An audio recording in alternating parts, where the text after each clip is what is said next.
అంబేద్కర్ కోనసీమ జిల్లా Razole YCP incharge Gollapalli సూర్యారావుతో కలిసి పనిచేస్తారని sitting MLA Rapaka Varaprasad Rao తెలిపారు. ఇవాళ గొల్లపల్లిని ఆయన నివాసంలో కలిసిన రాపాక మీడియాతో మాట్లాడారు.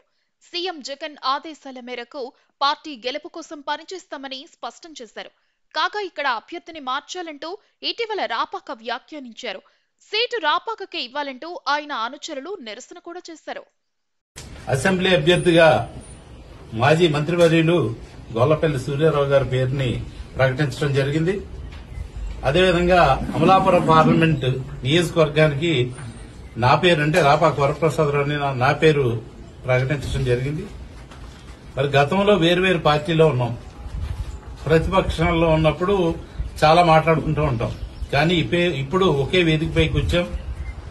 అసెంబ్లీ పార్లమెంట్ రెండూ కూడా మేమిద్దరం కలిసి పోటీ చేస్తున్నాం కాబట్టి మేమిద్దరం కలిసే ప్రయాణం చేస్తాం. ఇద్దరు విజయం కోసం కూడా పూర్తిగా మేము కృషి చేస్తాం. ఎందుకంటే జగన్మోహన్ రెడ్డి గారు మాకు ఆదేశాలు ఇవ్వడం జరిగింది. మీరిద్దరూ కలిసి ప్రయాణం చేయండి, అసెంబ్లీని గెలిపించండి, పార్లమెంటుని గెలిపించండి అని చెప్పి క్లియర్ గా ఆయన చెప్పడం జరిగింది. ఆయన ఆదేశాల మేరకు మేమిద్దరం కూడా కలిసిమెలిసి పనిచేస్తాం. తప్పనిసరిగా రాజు నియోజకవర్గంలో వైఎస్ఆర్ పార్టీ విజయాన్ని మేము అందిస్తాం. గతంలో 2 సార్లు ఇక్కడ వైఎస్ఆర్ పార్టీ ఓడిపోయింది.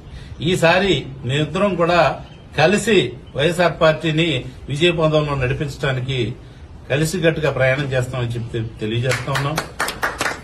గతంలో కార్యకర్తలు కూడా నిరుత్సాహపడి ఉన్నారు 2 సార్లు.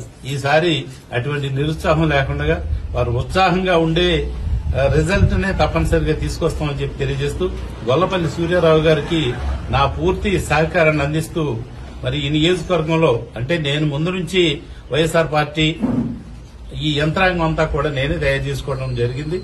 గ్రామ శాఖల దగ్గర నుండి అలాగే మండల శాఖల దగ్గర నుంచి అన్ని కూడా నేనే వేయడం జరిగింది. కాబట్టి ఇప్పుడు ఒక నెల 15 రోజులు ఉండగానే వారు ఈ పార్టీలోకి రావడం జరిగింది. ఇదంతా కూడా ఇద్దరం కలిసే ప్రయాణం చేసి విజయం కోసం కలిసికట్టుగా కృషి చేస్తామని చెప్పి తెలియజేస్తాం.